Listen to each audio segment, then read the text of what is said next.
La première mission exploratoire est menée le 21 juin, Estel-Découvre. C'est une ville qui avant était la deuxième ville de l'état du Borno, de 250 000 habitants, qui est complètement déserte, quoi. Elle est détruite, les maisons ont été brûlées, il n'y a plus personne, sauf un camp militaire et 25 000 déplacés qui ont été rassemblés dans l'enceinte de l'ancien hôpital abandonné.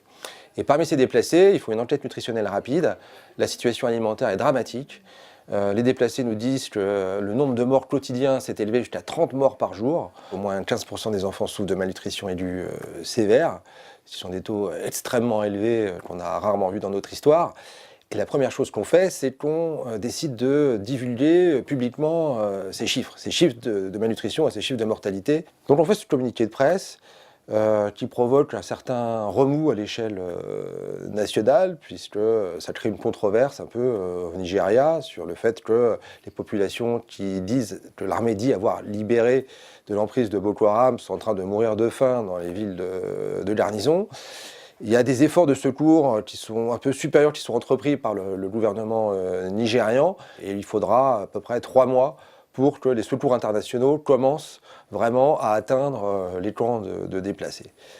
Ça, c'est sans compter les contraintes de sécurité, parce qu'on n'a pas de canaux de communication avec l'insurrection, avec Boko Haram, et que celle-ci mène des embuscades pas quotidiennes, mais régulières sur les routes, et que par conséquent, les opérations de secours tiennent à un fil, parce qu'il suffit d'un accident sur un convoi pour tout remettre en cause.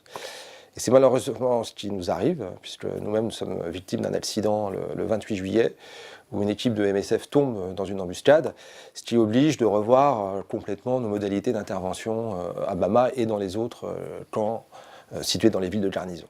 La situation va progressivement s'améliorer à Bama, du fait que Bama a été placée au centre de l'actualité nigériane, suite notamment à notre communiqué. En revanche, elle va rester critique dans d'autres camps, notamment les camps les plus isolés, ceux situés à la frontière avec le Cameroun, comme Banki ou Oran, où 30 000 personnes dans l'un, plus de 100 000 dans l'autre, vont continuer à souffrir de taux de malnutrition extrêmement élevés, en dépit des interventions de MSF qui parviennent malgré tout à contenir l'ampleur de la crise, mais qui restent insuffisantes au regard de la situation de ces gens qui sont isolés comme sur des petits îlots au milieu d'un océan de violence, avec comme seul fil qui leur permet de survivre des distributions alimentaires épisodiques organisées par MSF, le Programme alimentaire mondial, etc.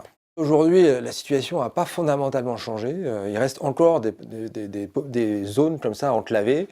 On estime entre 500 000 et 800 000 le nombre de personnes qui vivent dans ces camps situés dans des villes qui sont quasiment encerclées par l'insurrection, et il est très difficile de les assister.